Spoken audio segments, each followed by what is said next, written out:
Bonjour tout le monde et bienvenue sur Lab9. Mon nom est François, je suis Apple Education Specialist chez Lab9 et aussi Sales Account Manager. J'ai moi-même aussi donné cours pendant 15 ans à Blankenberg en secondaire.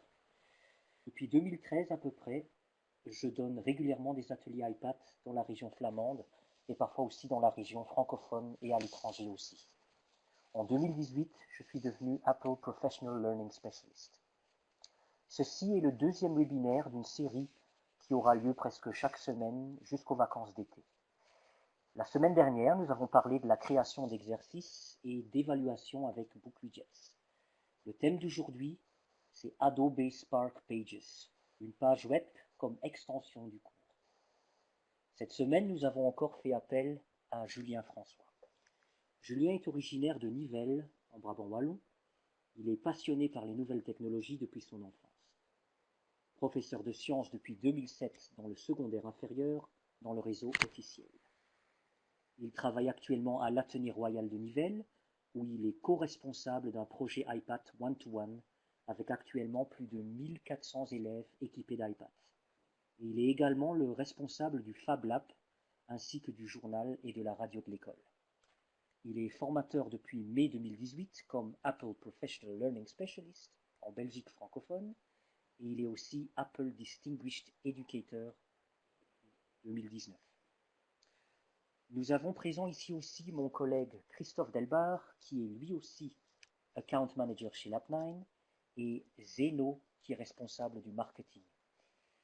Ils pourront répondre à vos questions dans le chat box pendant le webinaire. Merci pour ton aide Christophe, et merci pour ton aide Zeno. Donc si vous avez des questions, vous pouvez les poser à gauche dans le chat box. Si ce sont des questions urgentes, on les posera tout de suite à Julien, et sinon, on les garde jusqu'à la fin du webinaire. Julien, la parole est à toi. Merci beaucoup. Alors tout d'abord, bonjour à tous. Je suis ravi de vous retrouver aujourd'hui pour vous présenter un des outils de la suite Adobe Spark, à savoir Adobe Spark Page. Et avant de commencer, je vous présente de manière générale un petit peu ce que Adobe nous propose avec sa suite. Hop.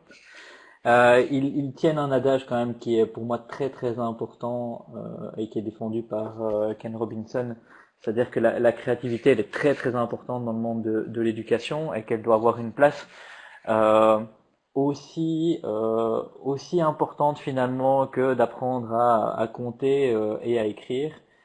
C'est quelque chose que l'on oublie malheureusement trop souvent. Si on veut vraiment faire de nos élèves des acteurs de demain, ils ont besoin d'exercer leur créativité. Cette compétence fait même partie maintenant du top 3 des compétences à maîtriser dans le monde du travail à l'heure actuelle. Alors, Adobe Spark, c'est un site web, mais aussi une série d'applications iOS. L'ensemble est entièrement gratuit. En tout cas, les options de base sont entièrement gratuites et ont été vraiment conçues pour encourager la créativité et avoir des résultats visuellement hyper impactants sans pourtant avoir besoin d'être un spécialiste, je veux dire, dans l'infographie, dans la réalisation de vidéos ou bien dans la réalisation de sites web. Alors, vous allez pouvoir accéder à la suite Adobe Spark de deux manières, comme je l'ai dit précédemment, soit via n'importe quel PC ou laptop, MacBook, peu importe, directement sur le site spark.adobe.com ou bien via votre iPad ou d'autres mobile devices via les applications qui sont dédiées, à savoir Spark Post, Spark Page et Spark Vidéo. Aujourd'hui, ma présentation se rapportera principalement à Spark Page, mais je profiterai pour vous faire une petite présentation rapide à la fin de post et de vidéo.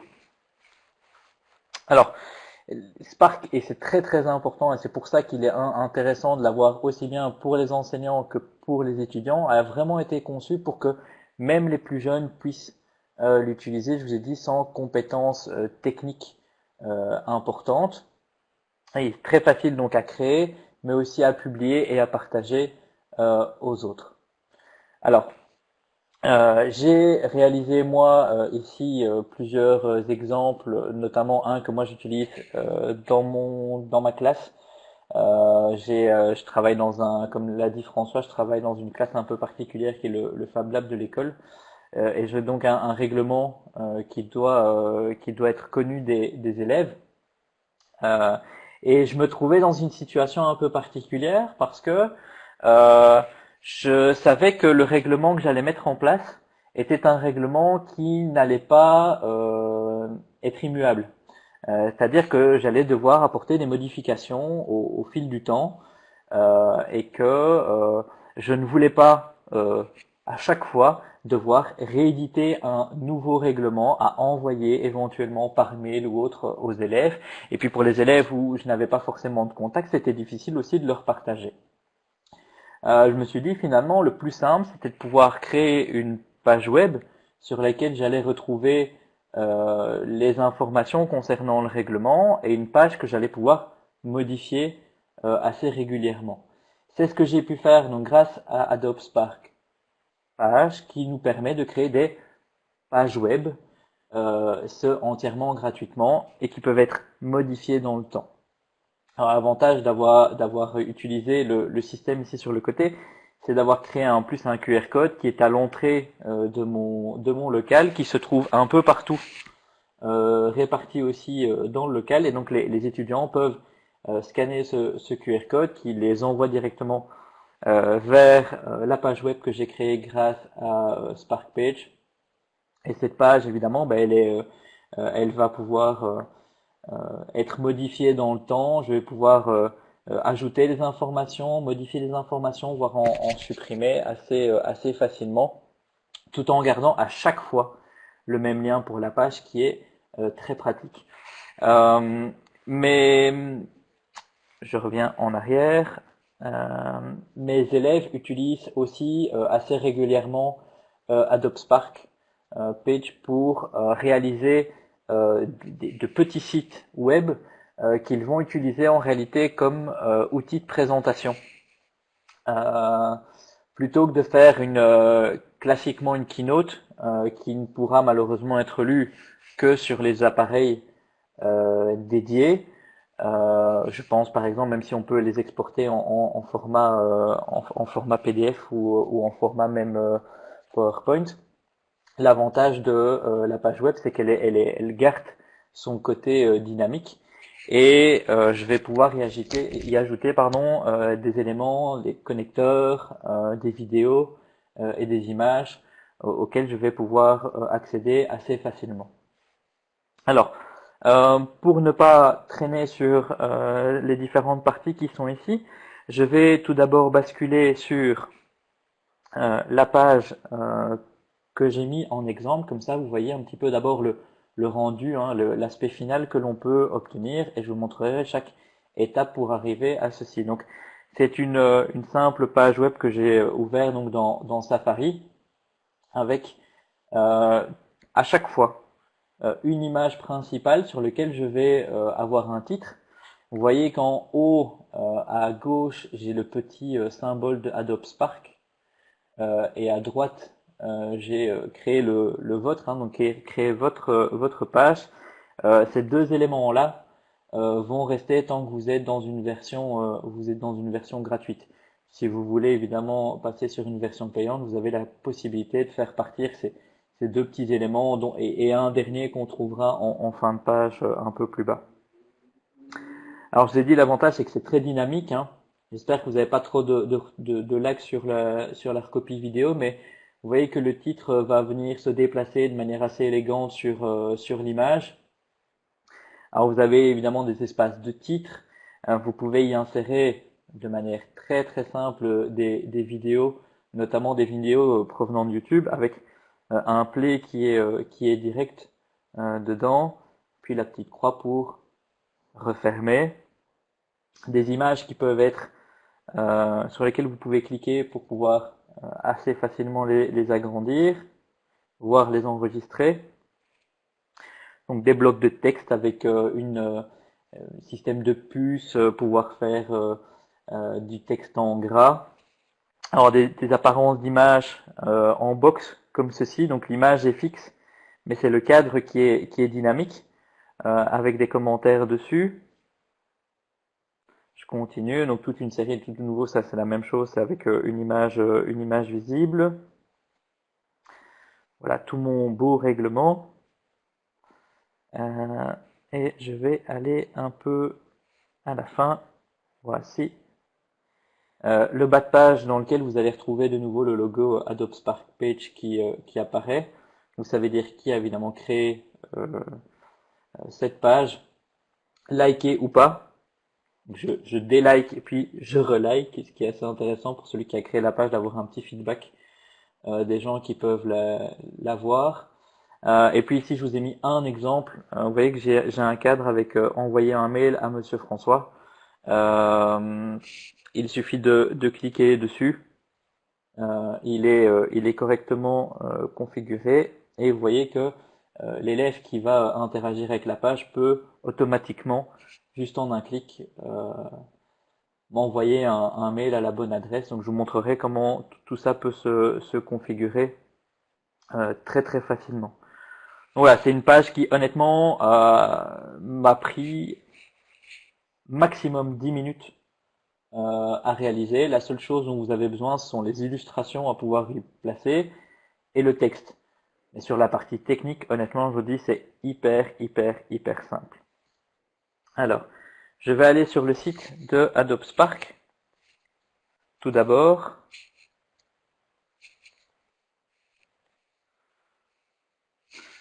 pour pouvoir vous y connecter, donc soit vous allez directement via l'application, l'application que vous pouvez télécharger directement dans le store. Au moment où vous allez vous connecter la première fois, il va vous demander de créer un compte. Alors soit vous passez directement par l'application pour créer le compte, ou bien vous passez par la page directement de Adobe Spark. Voilà l'élément que je voulais vous montrer. Malheureusement et heureusement, vous allez comprendre pourquoi, Adobe Spark est payant et gratuit à la fois. Alors, payant pourquoi et c'était l'intérêt de pouvoir vous montrer mon règlement avant et les petits logos Adobe Spark. Payant simplement parce que vous allez pouvoir obtenir de nouvelles fonctionnalités, des fonctionnalités supplémentaires aux outils classiques gratuits, notamment de pouvoir faire partir ce logo Adobe Spark et d'y apposer par exemple le logo de votre établissement. Pour cela, malheureusement, il faudra passer sur une solution qui est payante. Maintenant, ça reste une petite option qui pour moi n'est pas vraiment très embêtante d'avoir ce logo Spark qui apparaît, mais pour certains peut-être ils voudront avoir le logo de l'école. Alors, dans la formule, vous voyez qu'il y a une formule pour particuliers. Ce qui m'intéresse, c'est juste les options. Hein. Je vous montrerai comment obtenir un compte éducation après. Vous avez toute une série de possibilités. Donc, par exemple, le partage de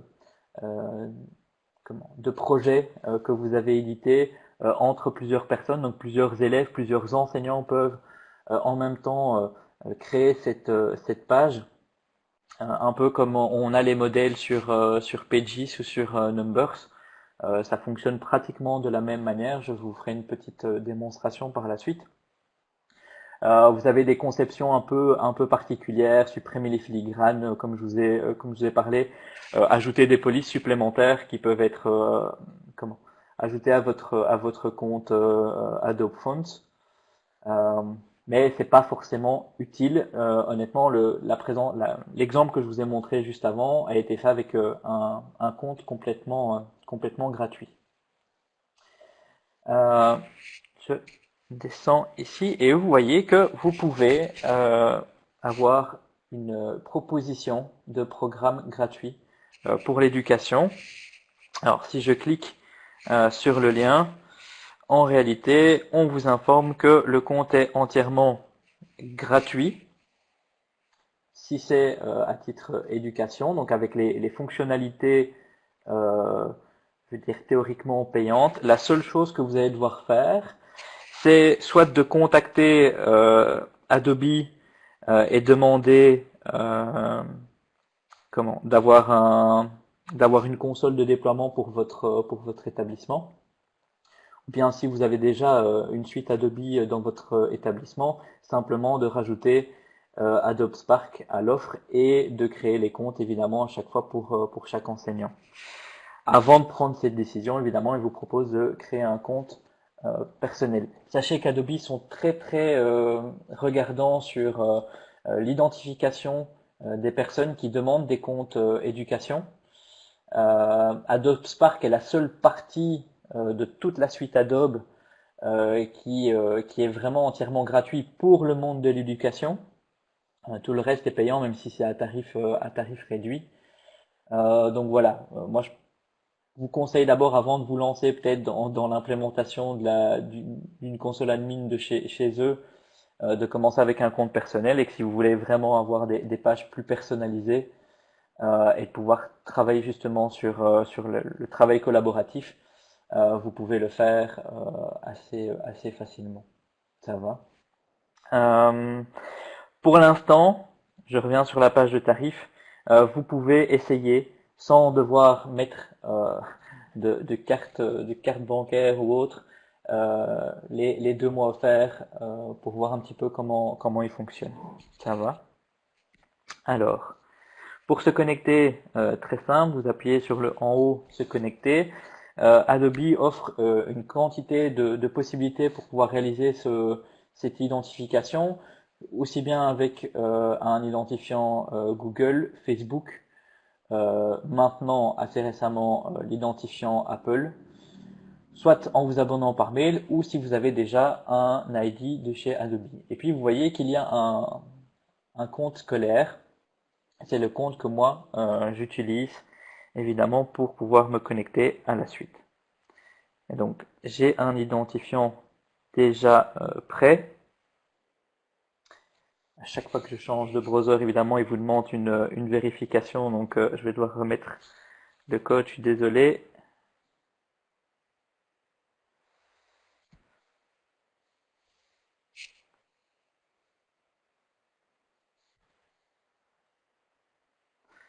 Les joies de la double authentification. Et donc quand vous êtes sur le site de Spark et que vous êtes connecté, je vais faire ici commencer. Hop, vous avez du coup accès. Ici il me passe, pardon, hein, je dois switcher entre mon Safari du Mac. Voilà, et de l'autre. 2 petites secondes.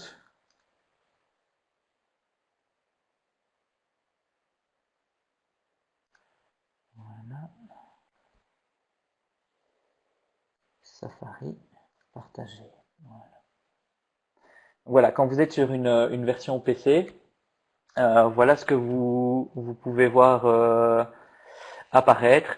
Donc vous avez une section page d'accueil avec toute une série de propositions qu'on vous fait, un onglet projet, un onglet marque. Si vous avez un élément payant, vous pouvez créer vous-même vos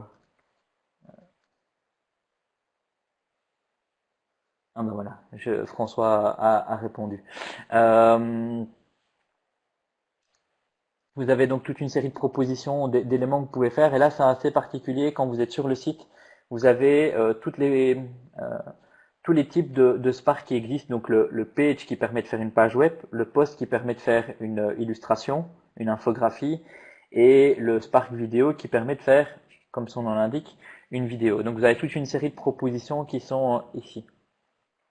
Quand vous faites créer un projet, vous avez du coup toute une liste qui est proposée. Nous, ce qui nous intéresse évidemment, c'est la partie page web.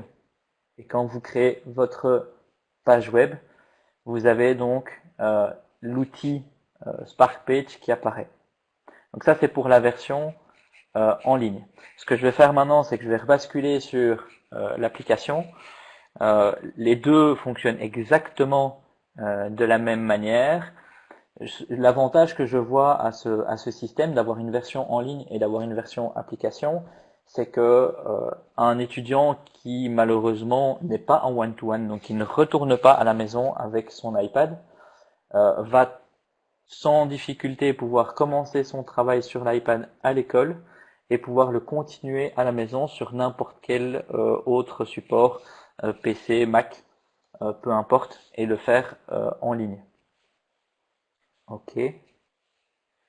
Donc je ne montre pas évidemment la création de la page en ligne, mais les outils sont vraiment identiques et je vais m'atteler uniquement à l'application. Alors, je rebascule.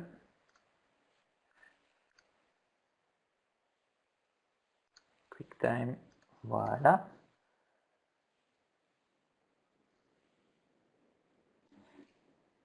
Et donc, lorsque vous êtes dans l'App Store, si vous cherchez, simplement, vous tapez Spark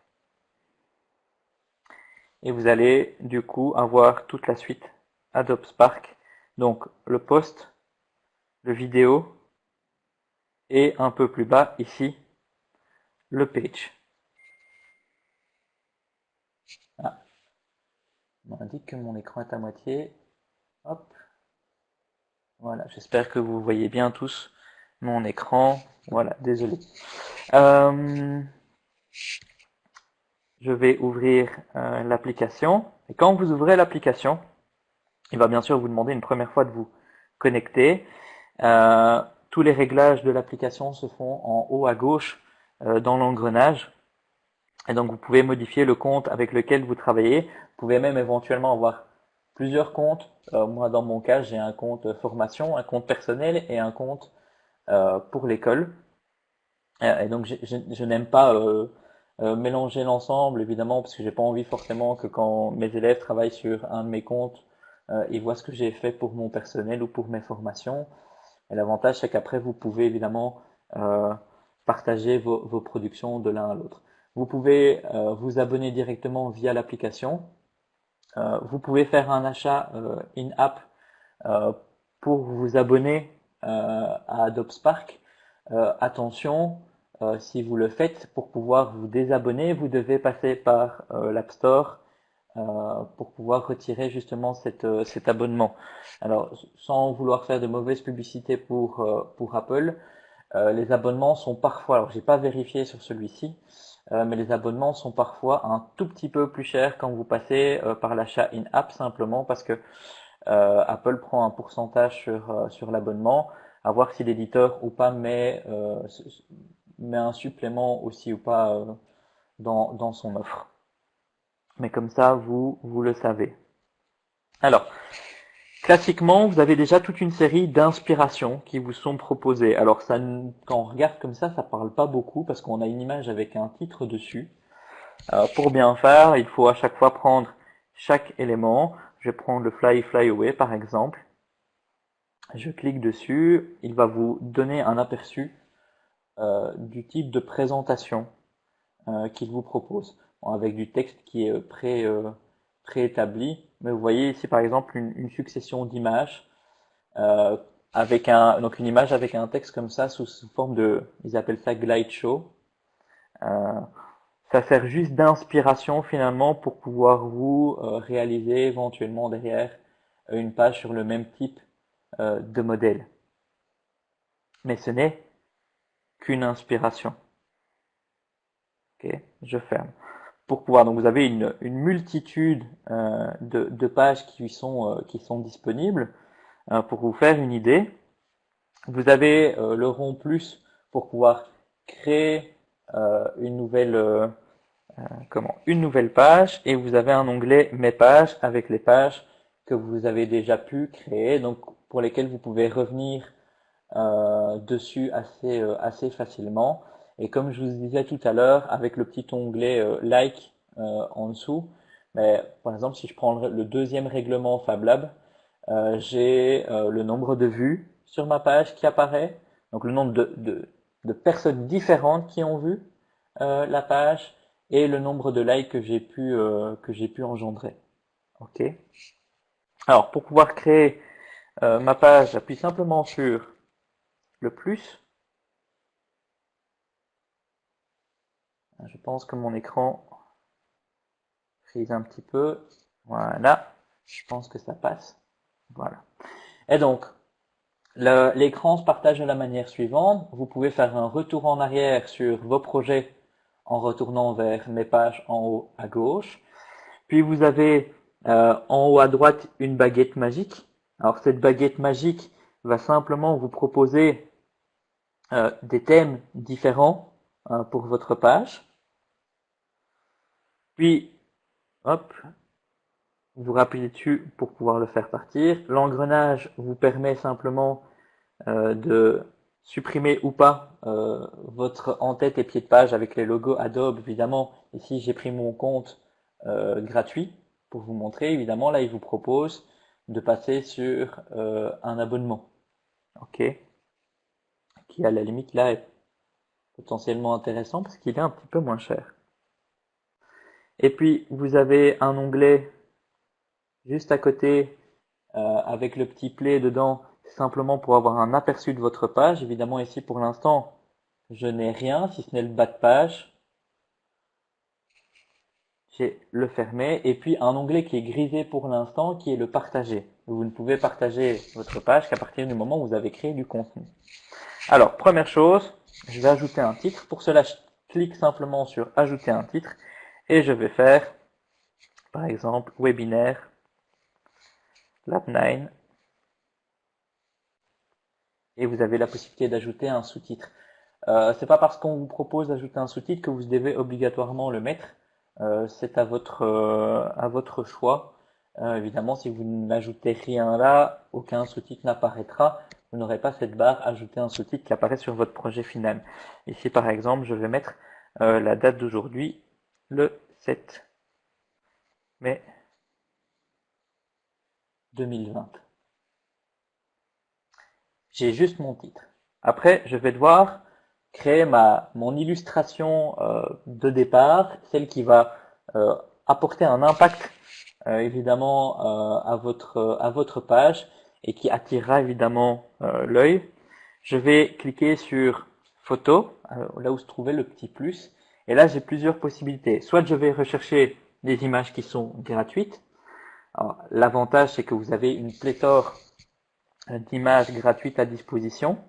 Donc, et je précise bien avec la licence Creative Commons, donc vous êtes tranquille pour l'utilisation. C'est un petit peu comme si vous alliez sur Pixabay rechercher des illustrations. On est sur le même principe. Si je tape ici iPad, c'est le temps de faire la recherche et vous voyez que j'ai toute une multitude d'illustrations qui présentent évidemment, en tout cas qui incluent l'iPad. Je vais prendre une au hasard et l'image évidemment s'adapte à votre page. Vous voyez que vous pouvez faire défiler pour commencer à écrire votre histoire. En dessous de cette image, eh bien, vous allez pouvoir mettre vos premiers blocs, soit de photos, soit de texte, ajouter des boutons, ajouter une vidéo, des grilles de photos. Le glide show, c'est cette image sur laquelle vient se mettre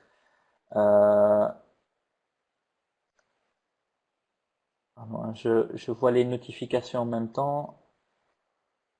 Ouais, très bien, Pixabay, Pexel, il y en a encore toute une série. Si vous en voulez, je peux vous en fournir également. Donc le glide show, c'est cette image sur laquelle un texte va pouvoir venir se placer.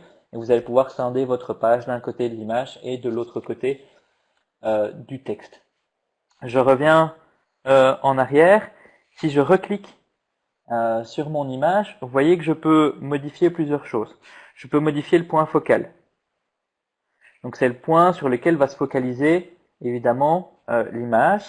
Je peux mettre plus d'un côté ou de l'autre. Bon, l'image ici était rectangulaire, donc elle s'adapte assez bien au projet. Si vous avez une image en panorama qui est très très large, vous allez pouvoir modifier justement le point d'attention sur cette photo.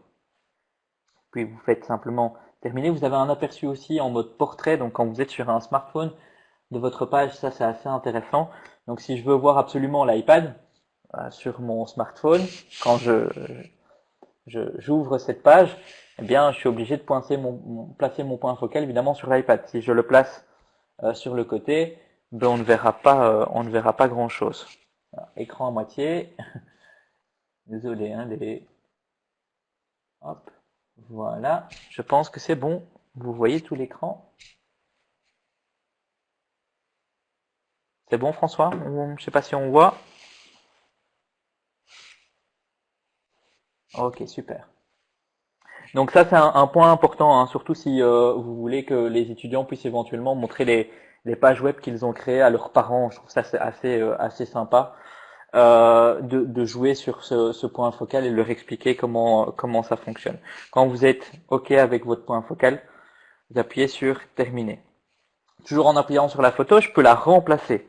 Donc si elle me plaît pas, je peux la remplacer directement ou bien la supprimer. Et ici, de toute façon, je sais que si cette illustration ne me convient pas, la supprimer m'obligera de toute façon à en remettre une autre à la place. Et donc, si je veux la modifier, autant appuyer directement sur remplacer. Je retombe directement sur la recherche que j'avais réalisée. Si j'appuie sur le bac à côté de iPad, encore une fois, je reviens sur toutes les possibilités que j'ai. Alors, je peux aller télécharger des illustrations sur Adobe Stock. Alors, Adobe Stock, c'est un Pixabay, mais payant. Là, vous payez un abonnement qui vous donne accès à X photos par mois. C'est relativement cher, je conseillerais ça aux professionnels. Vous pouvez évidemment aller chercher sur mon iPad, hein, avec des photos. Voilà, une photo ici, même les live photos passent avec mon desk euh, ici pour l'instant.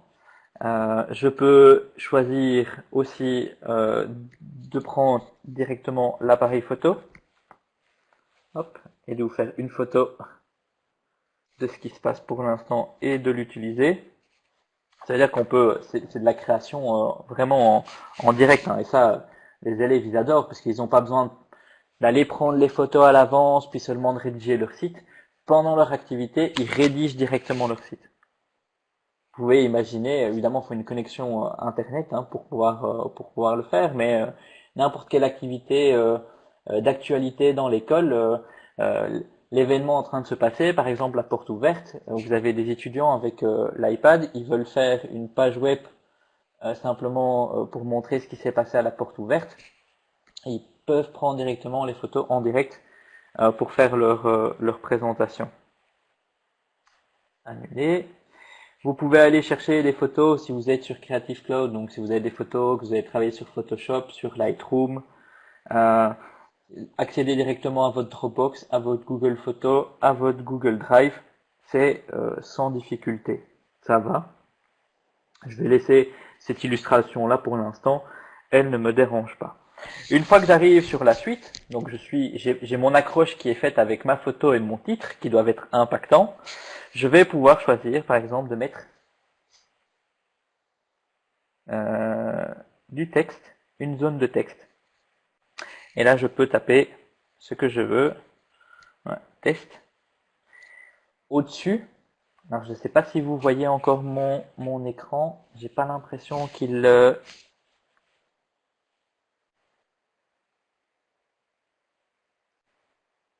tout est figé chez moi aussi.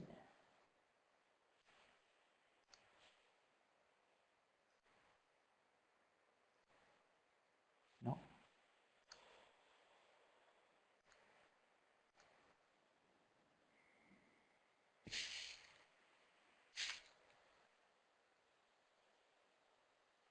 Voilà, désolé. L'enregistrement via QuickTime s'était arrêté. Donc j'ai ma partie. Je vais finir celui-là. Voilà. Sinon ça va rester dans le chemin.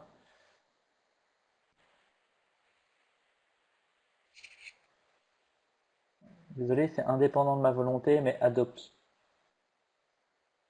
Connect m'ennuie un petit peu. Est-ce que vous voyez toujours bien l'écran de mon iPad avec test qui est écrit? Ok, super, merci beaucoup.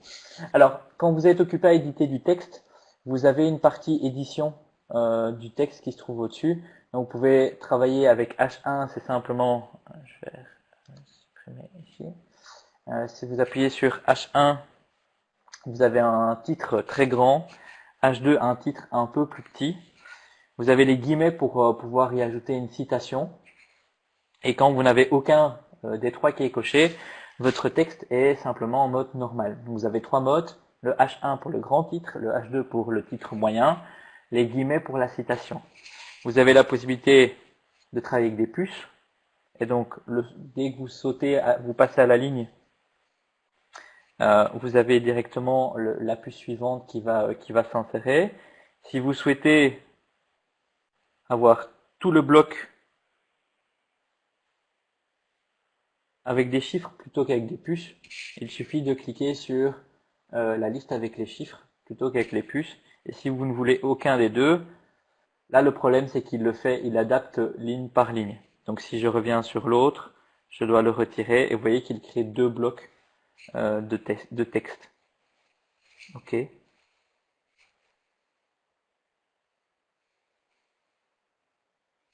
Pour pouvoir modifier un texte ou simplement supprimer une zone, vous recliquez simplement dans la zone. Ici, je vais mettre par exemple en gras, en italique. Je peux y ajouter aussi un lien, par exemple, www.lap9.be.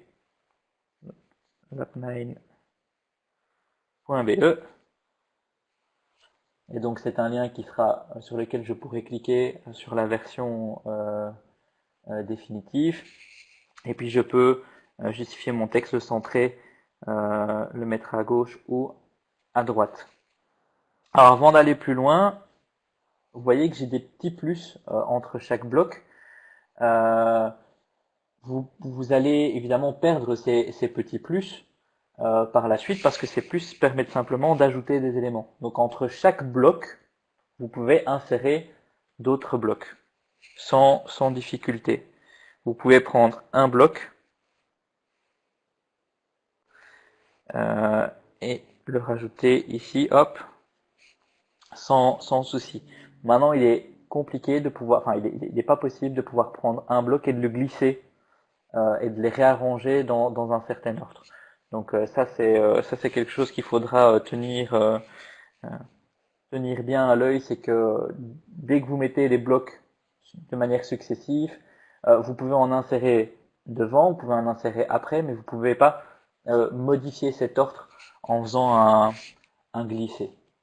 Alors si je veux voir à quoi ressemblera ma page, je vais pouvoir aller sur le petit play que j'ai au-dessus. Et du coup là évidemment, je récupère mon illustration, mon titre, mon sous-titre, et quand je glisse, je vois mon texte qui apparaît. Si j'appuie sur test, j'ai le lien qui est fonctionnel et qui m'amène directement sur le site de Lap9 comme je le souhaitais. Ok. Donc c'est très simple à faire. Quand vous avez fini votre aperçu, vous devez faire fermer et vous rebasculez du coup en mode édition. Donc pour le texte, je pense que c'est assez simple. Vous pouvez faire du copier-coller. Donc si vous avez déjà du texte qui est préparé à l'extérieur de l'application, un simple copier-coller vous permettra de l'ajouter, donc de l'implémenter. Donc ça c'est pour la partie texte. Alors pour la partie photo, je peux ajouter évidemment une photo. Je peux choisir sous quelle manière je veux ajouter cette photo. Je vais aller rechercher de nouveau dans les images gratuites. Je vais retaper de nouveau iPad. Je vais prendre une autre illustration, par exemple celle-ci. Alors, quand je clique sur l'image, je peux l'intégrer de différentes manières. Soit elle est intégrée comme une image, classiquement. Soit je vais demander qu'elle remplisse l'écran. Et donc j'ai ce mode un peu particulier, que je trouve assez bien fait, où l'image reste fixe avec un petit effet Ken Burn comme ça de zoom un petit peu, mais c'est la page qui bouge et l'image qui reste fixe. Avec la possibilité, comme vous le voyez, éventuellement de rajouter une légende pour cette image dans ce mode-là. Si ça ne vous convient pas, vous avez d'autres éléments. Vous avez l'élément fenêtre, où évidemment l'espace est un peu plus petit. Vous n'avez pas toute l'illustration. Vous pouvez demander qu'elle prenne toute la largeur. Donc pas juste une image collée, mais que ça prenne tout l'espace de la page. Vous pouvez bien sûr déplacer l'image et la remplacer comme je vous l'avais montré pour celle de titre. Quand je demande de l'intégrer, ce qui est assez pratique, c'est que un élève, quand il va aller sur la page, va pouvoir cliquer sur l'illustration pour pouvoir l'agrandir. Donc ça, c'est vraiment un choix que vous devez faire. Si je reprends l'exemple que je vous ai montré tout à l'heure avec le règlement, donc l'illustration qui est ici, quand je clique dessus, je vais pouvoir la voir en grand. Si vous avez une intégration sous forme de volet, évidemment, vous n'avez pas cette possibilité-là. Donc il y a un choix à faire sur la manière dont on va placer l'image en fonction de ce qu'on veut faire avec l'image. Si c'est une image plus décorative, d'ambiance, on va choisir l'intégration au type volet. Si c'est une image sur laquelle l'élève va pouvoir cliquer pour pouvoir l'agrandir, voire l'enregistrer, c'est sous cette forme-là que vous allez devoir travailler. Ok. Alors, on a fait le texte, on a fait la photo. Je vais passer le bouton, je le ferai après. Vous voyez qu'il y a vidéo, je ferai aussi après. Vous avez grille photo. Et là, en fait, pour la grille photo, vous pouvez choisir plusieurs images, autant que vous voulez. Quelle que soit la source, de nouveau, je peux revenir aussi dans mes images personnelles. Et vous avez une grille de photos qui apparaît. Par exemple, vous allez en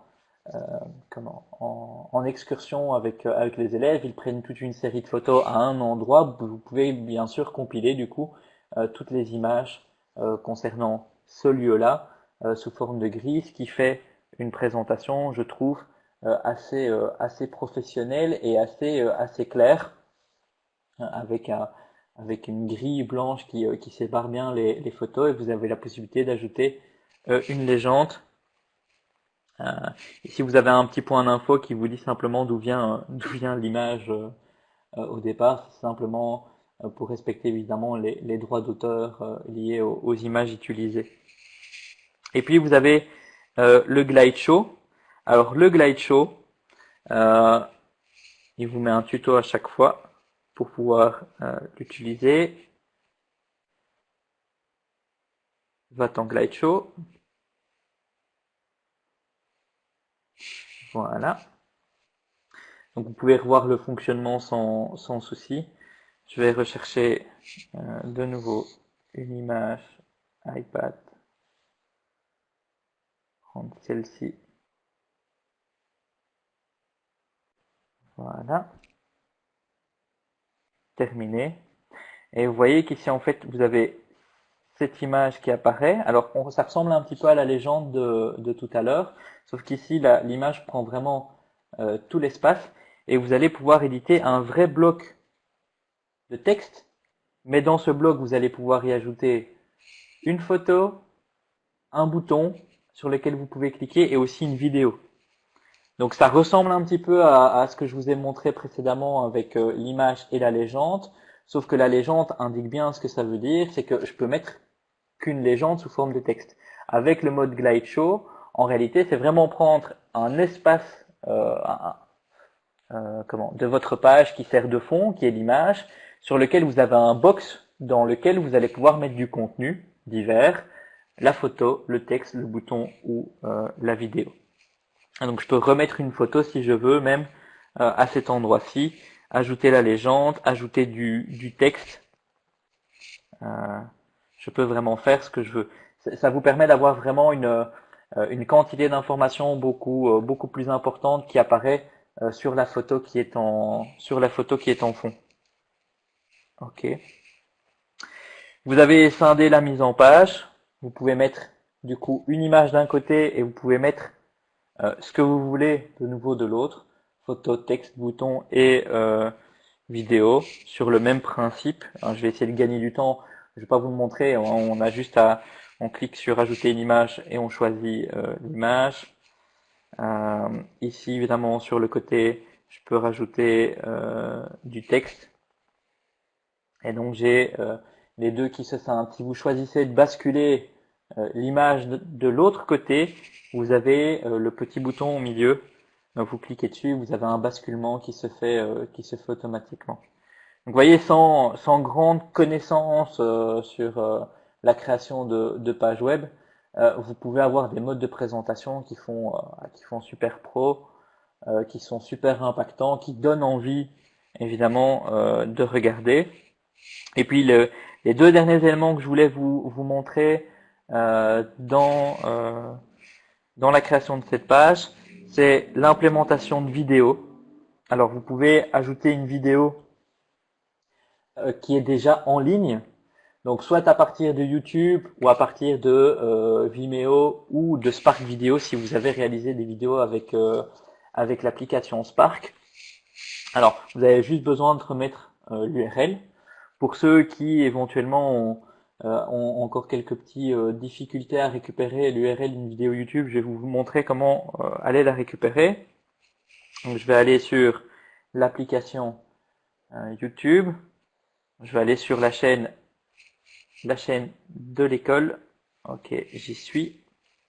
Dans ma bibliothèque, j'ai des vidéos qui sont à disposition, dont des vidéos et ça c'est un petit astuce que je vous donne. Vous pouvez ajouter des vidéos sur YouTube, mais qui n'apparaissent pas dans votre chaîne. Donc vous pouvez les garder en mode caché, en tout cas pas visible sur la chaîne, mais par contre que vous pouvez utiliser pour implémenter sur notamment des pages type Spark. C'est assez pratique. Et donc je vais prendre le partage d'expérience qui est ici au-dessus. Bon, la vidéo va se lancer. Moi, ce qui m'intéresse, c'est de récupérer le lien. Vous avez au-dessus la petite flèche un peu recourbée. Vous appuyez dessus simplement. C'est l'onglet évidemment partage. Et là, vous faites copier. Vous rebasculez dans Spark Page et vous allez simplement coller votre lien et faire terminer. Et votre vidéo est ajoutée directement à votre page. L'avantage avec ça, c'est que en travaillant avec des vidéos qui sont stockées sur YouTube, sur Vimeo ou autre, c'est que quand vous faites afficher votre page, en fait, c'est pas Adobe Spark qui vous affiche votre vidéo. En fait, il vous affiche simplement le lien de YouTube. Et donc, c'est sur YouTube qu'elle est en train de passer. D'ailleurs, vous voyez sur la vidéo le logo YouTube qui apparaît, mais aussi tous les petits add-ons que vous pouvez avoir quand vous regardez une vidéo de manière classique. Et évidemment, je peux modifier la vidéo ou la supprimer. Modifier, ça sera juste modifier, bien sûr, le lien. En mode édition, vous n'avez pas la capacité de visualiser la vidéo. Vous êtes obligé de faire le mode aperçu. Donc on va retrouver tout ce qu'on a pu créer jusqu'ici. Et quand vous cliquez sur la vidéo, vous avez le mode aperçu comme ce que verra l'élève ou la personne qui visualisera. Vous faites juste play et la vidéo se lance.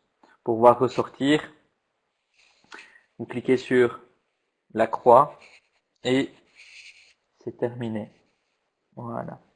Je sors du mode aperçu. Il me reste à vous montrer après la vidéo le bouton. Alors c'est un bouton d'action. Alors, je vais descendre. Vous voyez que le bouton est présent. Je peux le mettre à gauche, au centre ou à droite. Peu importe. Je peux modifier l'étiquette du bouton, c'est-à-dire le texte qui apparaît dedans. Je vais mettre par exemple l'app 9. Pas l'app 0 mais l'app 9. Le centrer et mettre de nouveau le site de l'app 9 est terminé. Et donc, j'ai mon bouton qui apparaît avec le texte que je veux qu'il apparaisse. Et quand je vais cliquer, donc je vais repasser en mode aperçu et redescendre, j'ai le lien qui se fait sans difficulté. Et donc pour les élèves, en tout cas les miens qui sont en début de secondaire, C'est très très simple pour eux d'éditer un lien parce que il n'y a pas d'outil vraiment super compliqué à maîtriser. Vous ajoutez un bouton, on vous demande le texte qui doit apparaître sur le bouton et l'adresse qui est cachée derrière. Alors, vous pouvez aussi, si vous le souhaitez, lier le bouton à une adresse à l'envoi d'un mail. Et là, c'est une petite astuce parce que l'exemple qui est donné, évidemment, c'est une page web, mais on a réussi à le détourner. C'est avec des élèves qu'on a trouvé cette option-là. C'est envoyer un mail. Alors, regardez, hein, il met tout, à chaque fois que vous commencez, quand vous avez un bouton, à chaque fois, tous les mots commencent par une majuscule. Donc si vous voulez pas avoir des majuscules à chaque mot, vous êtes obligé de retirer la majuscule manuellement. Moi, c'est un petit truc qui m'embête, mais voilà. Euh, et elle n'apparaît pas. Et pour envoyer, vous faites simplement mail to, deux points, qui est l'indication finalement que derrière on va devoir envoyer un mail à, et vous mettez simplement l'adresse mail que vous souhaitez derrière.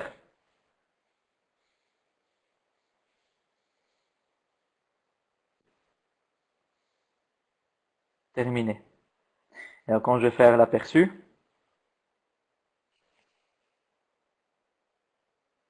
quand je fais envoyer un mail, boum, il ouvre directement mon mail pour l'envoyer. Ça marche. Donc ça, c'est des petites astuces qu'on a trouvées derrière et qui malheureusement sont pas directement proposées dans l'outil, hein, mais ça a le don d'exister. Euh, pour vous donner un exemple, imaginons que, parce que j'ai des enseignants parfois en primaire, ils me disent, OK, à quoi est-ce que moi ça peut me servir en tant qu'enseignant? Ben, ça peut par exemple permettre de créer du contenu pour les élèves.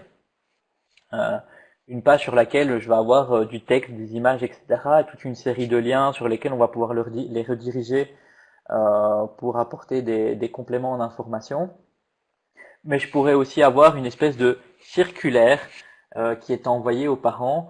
Circulaire, vous savez, une fois que vous avez donné, je l'ai déjà vécu comme ça, donc c'est pour ça que je le propose, mais vous préparez une circulaire, vous l'imprimez, vous l'envoyez aux parents, vous la transmettez aux parents via les enfants, ou bien vous l'envoyez par mail et vous dites, ah zut, il y a des informations qui me manquaient, les parents vont pas forcément pouvoir me poser directement des questions, et si j'ai des éléments à ajouter, comment est-ce que je vais faire? Eh bien maintenant, ce que je fais, c'est que je vais créer simplement une page sur laquelle je vais noter toutes les informations de ma circulaire.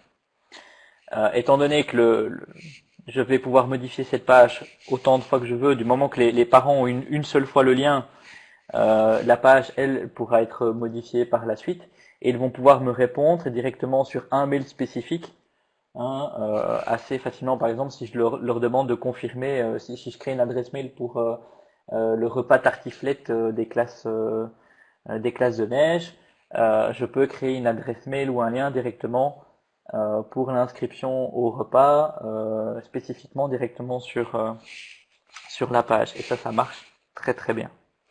Donc voilà un petit peu l'éventail de ce que vous pouvez créer sur la page.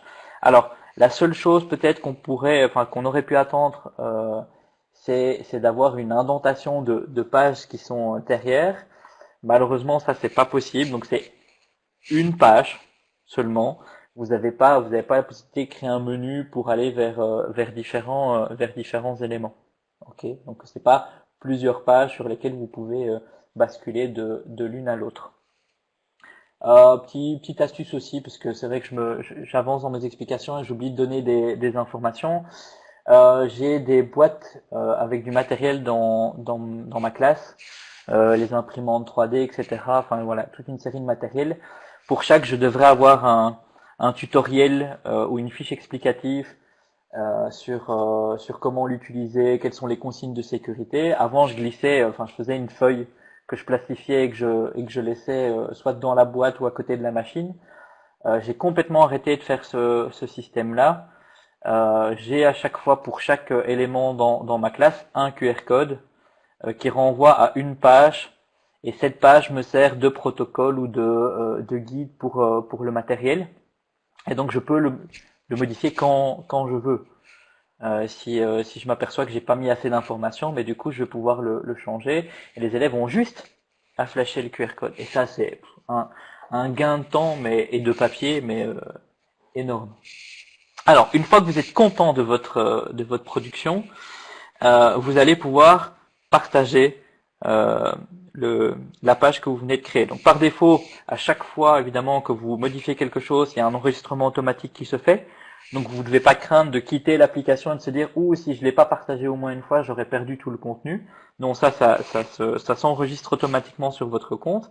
Mais pour pouvoir rendre cette page publique, vous allez cliquer sur l'icône partager en haut à droite, icône classique qu'on retrouve sur iOS.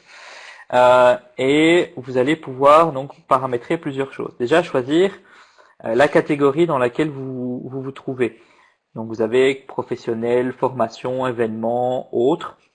En règle générale, alors je trouve dommage qu'ils ne mettent pas éducation en tant que tel, même si le formation est celui qui est le plus proche. Ici, moi, je vais choisir formation. Attribution d'un auteur, vous pouvez le masquer ou bien vous pouvez choisir de mettre votre nom. Là, vous avez juste à cliquer pour que votre nom apparaisse et même modifier votre nom. Mettons, dans le secondaire, en général, les enseignants ne donnent pas leur prénom. Je peux mettre juste un J. Voilà. Et donc, en dessous de ma page, j'aurai J. François. Modifier les crédits. Alors, c'est tous les crédits qui sont associés évidemment pour l'instant aux images que moi j'ai choisies qui sont gratuites mais qui doivent être notifiées dans les sources. Si vous avez pris des photos personnellement ou si un élève en a fait ou si vous avez l'autorisation pour utiliser des photos que vous avez en votre possession, c'est à cet endroit-ci que vous pouvez ajouter les crédits nécessaires. Je pense que c'est important avec les élèves de parler de cette partie-là parce que ils ont une utilisation des images qui est sans trop de réflexion et je pense qu'il faut, même si l'image est gratuite, il faut toujours notifier de tiens, elle vient de qui, c'est toujours important. Vous avez la possibilité de partager directement la page sur Facebook, sur Twitter, par mail, par message, ou bien de simplement, et c'est celui qui est choisi pour l'instant, le petit presse-papier, il va simplement vous copier l'URL dans le presse-papier. Évidemment, si je choisis Facebook, au moment du partage, il va me demander de me connecter avec Facebook. Pour Twitter, pareil. Pour le mail, il va vous ouvrir l'édition d'un mail pour lequel vous allez pouvoir l'envoyer. Alors, vous pouvez mettre en avant ou pas votre projet. Bon, pour les projets peut-être en cours d'élaboration, moi je décoche pour qu'ils soient pas répertoriés. Donc en plus, si vous voulez qu'ils soient bien, qu'ils ne soient pas visibles par le tout public, décochez cette partie-là. J'utilise toujours donc le presse-papier et je fais créer un lien. Et donc il va finaliser entre guillemets ma page. Il va enregistrer tous les paramètres tels qu'ils sont là et vous voyez que j'ai le lien pour ma page. Donc c'est toujours un spark.adobe.com/page/ et un code qui est défini pour votre page. On ne sait pas personnaliser cette URL. Elle est relativement longue et donc à ce titre, je vais vous montrer comment vous pouvez la partager aussi plus facilement avec les élèves. Une fois que vous avez fait cette partie-là, vous faites terminer. Je vais le faire. Vous pouvez faire des modifications sur votre page, mais ces modifications n'apparaîtront pas sur la page que vous avez déjà partagée une première fois. Donc je peux faire une modification ici de mon texte. Je me suis rendu compte que j'ai fait une erreur. J'avais oublié par exemple la majuscule. Hop. Pour pouvoir mettre en ligne la correction que je viens de faire, je dois réappuyer de nouveau sur partager. Et vous voyez que plutôt que d'avoir créer le lien, j'ai mettre à jour le lien. Et quand je fais mettre à jour le lien, il va du coup prendre en compte et enregistrer en ligne la page avec les modifications. Et donc ça, c'est assez, je trouve ça assez cool aussi parce que vous avez parfois un corps de page qui est prévu, euh, et puis on a, allez, on a un paragraphe suivant qui est en cours d'édition, il n'est pas encore fini, mais on veut déjà publier la première partie, la première partie du site, c'est sans problème, voilà. Alors, si je clique sur mon lien, il va m'ouvrir ma page dans Safari. Et ça, c'est la petite astuce que je voulais vous montrer. Si vous voulez partager du coup ce site web à des élèves ou à des parents ou autres, euh, votre votre site est là. Vous appuyez sur partager et là vous avez plusieurs choses. Soit évidemment vous choisissez les onglets partage habituels, euh, envoyer par AirDrop le lien aux autres élèves, l'envoyer par message, l'envoyer par mail, tout s'y trouve aussi. Donc là on récupère évidemment les fonctionnalités d'iOS. Et alors pour ceux qui seraient adeptes ou qui ne le sont pas encore mais qui le seront bientôt de l'application raccourci, on peut éditer, et ça si vous voulez, vous pouvez m'envoyer un mail, je peux vous le partager. On peut éditer un raccourci pour créer directement un QR code. Et donc j'ai le raccourci ici qui s'appelle Make QR Code, et quand je clique dessus, boum, j'ai mon QR code qui apparaît. Imaginez, vous avez votre iPad devant vous, ou votre iPad est connecté en AirPlay sur un écran, les élèves peuvent flasher le QR code et arriver directement sur votre page. D'ailleurs, si vous, là maintenant, prenez... Attends, donc si j'ai bien compris, même avec modification de la page, on garde la même adresse. Oui, tout à fait, Nadette. Et c'est ça qui est génial. Ça veut dire que une fois que j'ai mon code de partage, je suis pas obligé de le changer. Donc ça veut dire que le QR code que j'ai mis sur ma boîte d'activité pour les deuxièmes secondaires, mon code il reste collé sur la boîte. L'URL qui est derrière est toujours la même, mais moi je modifie évidemment le contenu de ma page. Donc ça c'est juste trop bien. Ça m'évite de devoir recoller à chaque fois des nouveaux. Ouais, c'est clair, Christine. Raccourci, c'est indispensable. Donc ça, si vous voulez, n'hésitez pas à m'envoyer un mail. Je peux vous partager le raccourci pour faire le QR code et pouvoir le récupérer comme ça. L'avantage en plus, c'est que vous pouvez, quand vous faites de nouveau partager, vous pouvez l'enregistrer comme image. Donc bam, si je vais dans images, il est ici dans mes images. Et donc je peux le reglisser, enfin l'imprimer sur un papier autocollant, dans un cours, dans un manuel, voilà. Je suis entièrement d'accord avec toi, François. Si certains sont intéressés par un webinaire sur Raccourci, je serais ravi de pouvoir le partager tout ce que je fais. Voilà. Je vais faire terminer. Vous avez, je pense, ici une bonne vue d'ensemble de Adobe Spark Page. Quand je reviens en arrière sur ma page, vous voyez que évidemment la page qu'on vient de créer ici, je vois d'ailleurs qu'il y a eu des vues autres que moi. Donc vous avez le webinaire, vous avez bien sûr toute la liste qui apparaît. Si j'appuie sur les trois petits points, je peux supprimer la page. Je peux annuler la publication, ça veut dire que même si j'ai mis un lien et puis je me rends compte, oh zut, j'ai partagé le truc, et puis en fait non, les gens doivent pas le voir, je peux annuler la publication. Donc je peux revenir en arrière et me remettre en mode sans partage. Je peux le dupliquer. Admettons, vous avez une page que vous avez réalisée sur la porte, enfin l'organisation de la porte ouverte de 2019. Vous voulez garder le même corps pour 2020, mais vous voulez maintenir votre version de 2019. Vous faites un dupliqué et vous allez simplement faire les modifications nécessaires sur votre page tout en gardant le modèle précédent. Vous pouvez bien sûr le renommer, le partager et avoir un aperçu. Quand vous faites partager, c'est partager simplement le lien dans l'application directement, et c'est le petit reproche que je peux faire peut-être à l'app, c'est que vous n'avez pas la possibilité de partager votre projet. Si vous voulez partager le projet avec d'autres personnes, vous êtes obligé d'aller sur la partie en ligne, donc dans Safari.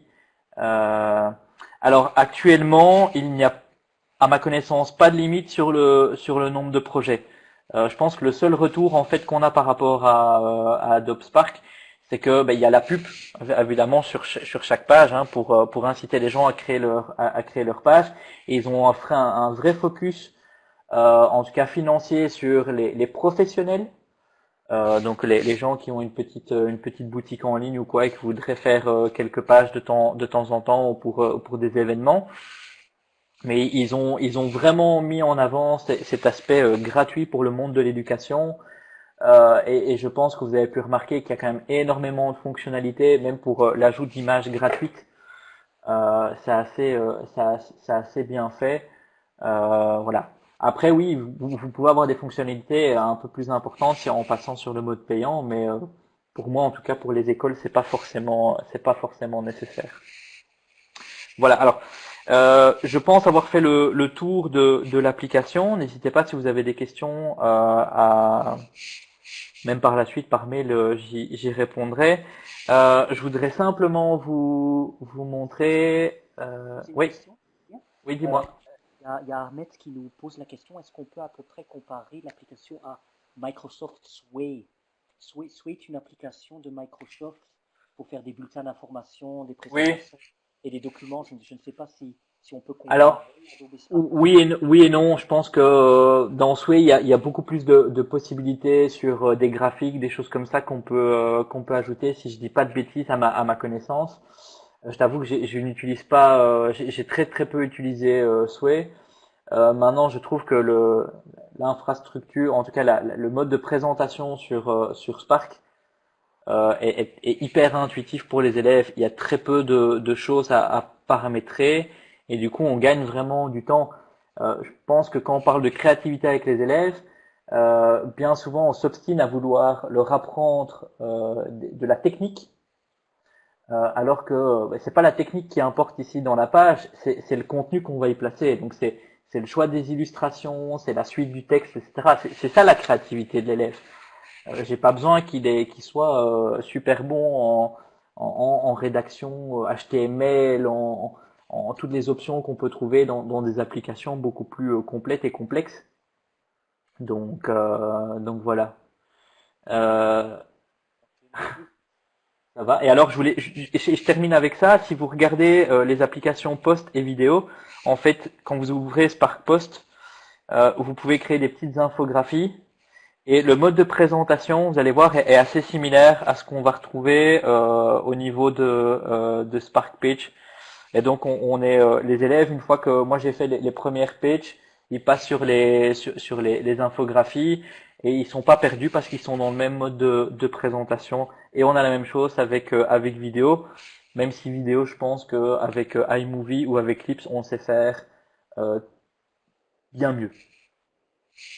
Voilà. Ok, merci Julien. Tout d'abord de nous avoir montré comment transformer nos idées en histoire visuelle. Et quand je pense à la connaissance technique qu'on devait avoir avant pour pouvoir créer une page web, je suis certain que nos participants aujourd'hui auront compris qu'il ne faut plus vraiment avoir une grande connaissance de créateur web avant de créer leur page personnelle. C'était génial en tout cas. Moi, j'ai particulièrement aimé la facilité pour insérer une vidéo YouTube et le mode aperçu. Et bien sûr, ton astuce à la fin pour le code QR avec les raccourcis. Donc, j'ai regardé les réactions dans la chatbox. Oui, Je crois qu'on va devoir créer un webinaire avec toi pour ça, pour les raccourcis. Ça, on va devoir le faire. avec grand plaisir. Je ne sais pas s'il y a encore des personnes qui ont des questions dans la chatbox. Je vois ici Christine qui dit qu'il faut juste avoir de bonnes idées à publier. Bien sûr, bien sûr. Euh, et voilà, je vois que des choses positives. Ah oui, donc oui, Abdel, le webinaire sera transmis. Oui, donc tout a été enregistré. Donc on est encore en train de regarder comment on va faire. Il est possible qu'on va créer un petit canal YouTube aussi et qu'on mettra les webinaires dessus. On est encore en train de regarder comment on va faire, mais le webinaire sera certainement partagé avec tout le monde. Euh, ah ben voilà, regarde ce que Nadette a écrit. Comment faire une page visuelle. Ok.